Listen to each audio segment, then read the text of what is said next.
down in a very an explosive situation, frankly. I mean, soon after she was gunned down, shot in the face 3 times, DHS didn't hesitate, immediately came out and referred to her as a domestic terrorist. And what that does is it signals to other ICE agents that they can behave with impunity, that the federal government will come to their defense regardless of what happens. Here's what this intro is quietly setting up. We're being invited into a panel discussion on CNN's NewsNight with Abby Phillip, where Ana Kasparian confronts how ICE operates, and how a woman, Renee Good, was labeled a domestic terrorist almost immediately after being killed. That label isn't neutral.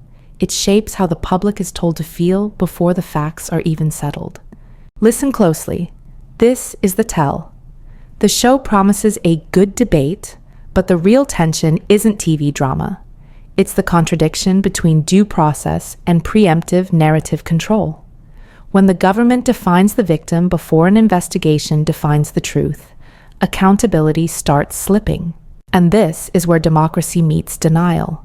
You see familiar names, Abby Phillip, Ana Navarro, and even mentions of Joe Rogan distancing himself from Trump. But underneath it all is a deeper question. Who gets the benefit of the doubt, citizens or power? Takeaway: debate is healthy. Labeling first and investigating later is not. Democracy survives only when facts come before force. If you believe democracy works best when power is questioned, not protected by silence, stay with this channel. And if you're ready to choose facts over fear, subscribe. We're here to unpack what really matters. So no, they have done nothing to calm tensions. In fact, one can suspect, and this is speculation of course, that the federal government seems to have an interest in increasing the tension, and I'm worried that Trump is angling to call for martial law.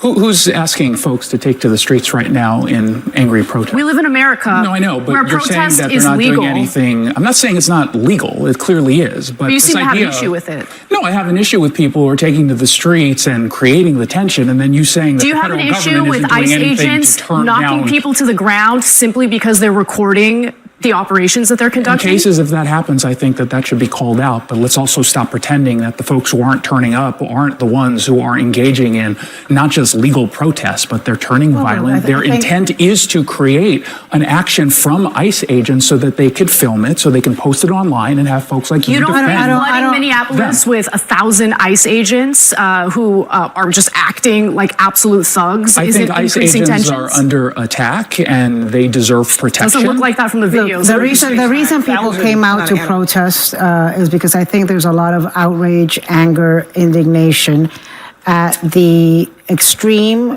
cruel, performative tactics that some ICE agents have taken, at the racial profiling. Would feel differently, but right now what you are seeing is a federal government that is not investigating what happened.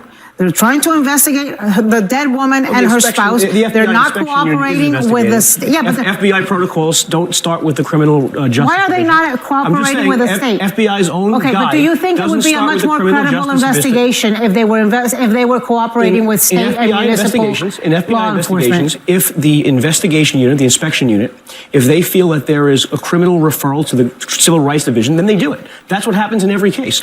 I don't know what will happen, right? I can't predict that. But to say there's no investigation. You think six U.S. attorneys resigned because of what? You have the local attorney general saying he's going to conduct an investigation. You have the local... And you have 6 U.S. attorneys who resigned to Joe, they don't have access. The locals are not being given access to the evidence. But the other if they panel a grand jury, they could why are these prosecutors being pressured to investigate the widow of the person who was just killed? In every police-involved shooting, the actions of the victim, in this case, she's the victim. A criminal investigation in every police-involved shooting of the person. In every police-involved shooting, the victim's actions and the contributing factors to that shooting, whether they again, I'm not talking about the victim. I'm talking about the wife that caused the shot. Of the victim's victim. wife. Exactly. The victim's wife. And if there is a need to launch a criminal investigation into the victim's wife, at the very least, you would think that the person who pulled the trigger would also prompt a similar investigation. Let me say this. I think we need a public service announcement for anyone who's involved with some of these groups that are pressuring individuals to go and provoke law enforcement officers.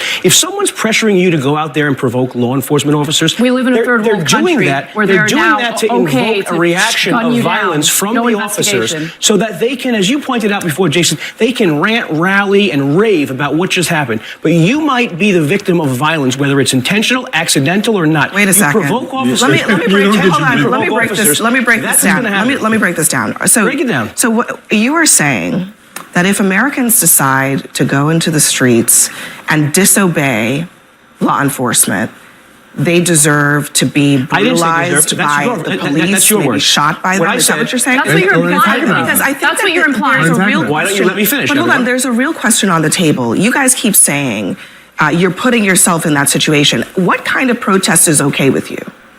Here's what this section of the transcript really reveals, and why it matters beyond just one person's feelings.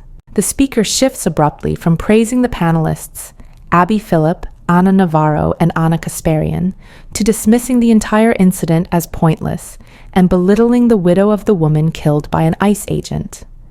That pivot is not just a change in tone. It highlights a deep emotional reaction rooted in frustration and confusion, not clarity.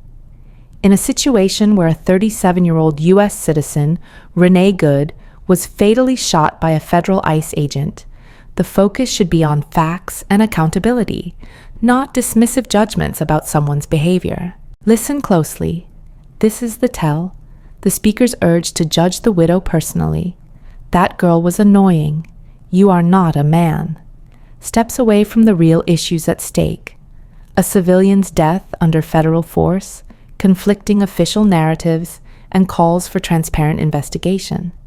It shifts the conversation toward emotion and away from accountability. That psychological read matters. When someone says protests aren't getting anywhere and dismisses the grief of a spouse, it reflects not just frustration, but a surrender of democratic engagement, reducing citizen dissent to annoyance rather than listening to why communities are calling for transparency and justice. Here's the broader moral frame. In a democracy, the death of a citizen at the hands of the government demands inquiry, not dismissal. It demands empathy, not derision. Assigning blame to a grieving partner distracts from the deeper accountability questions. Why an unarmed U.S. citizen was shot, why local authorities and the FBI have struggled to provide clear answers, and why federal language like domestic terrorism was used before facts were established. Parts that don't involve the impediment of law enforcement doing their constitutionally protected duty of enforcing the laws. So what about filming an ICE officer? Filming an ICE officer is fine. What about impeding the officer's ability? Let's take it in context. I want to be very specific. Okay. I want to be very specific. But then give me a chance to We've seen respond. a lot of videos. I'm going to ask you one by one. Filming an ICE officer, you think that's okay? If the camera is in front of the officer executing his duty, then no. Yelling at an ICE officer, that's okay? If it's just yelling, then that's fine. What about working at Target? What about? Let's be honest. No, hold on a second. What about driving in a car behind an ICE officer and filming them? Is that okay? Why are we talking about this when the accident had happened? The incident that happened. I'm just asking was you a person who because hit an officer with a you car. are making you're the one making a blanket Here's a statement fact. about attacks on protests, ICE and I want to agents understand are up what kind of 3,006. Here's where this moment fully reveals what's going on. When the speaker snaps at Abby Phillip and dismisses the protests as not real or the work of paid actors, that's not a rebuttal. It's an escape hatch.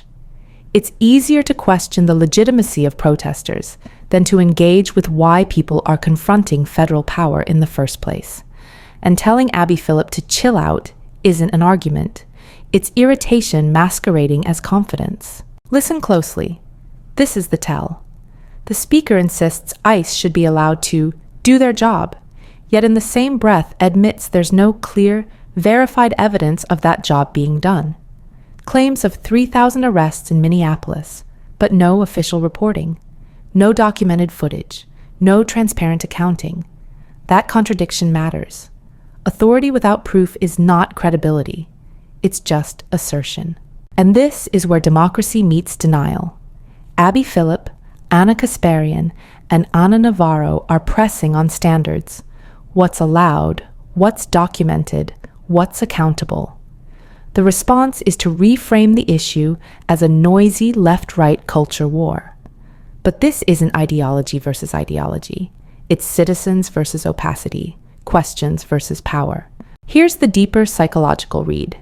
Dismissing protests as emotional is often what happens when scrutiny gets uncomfortable. Emotion becomes the excuse to stop listening. But history is clear. The civil rights movement, labor rights, women's rights, all were once dismissed as disruptive, fake, or inconvenient. Final takeaway. Democracy doesn't require silence so institutions can operate comfortably.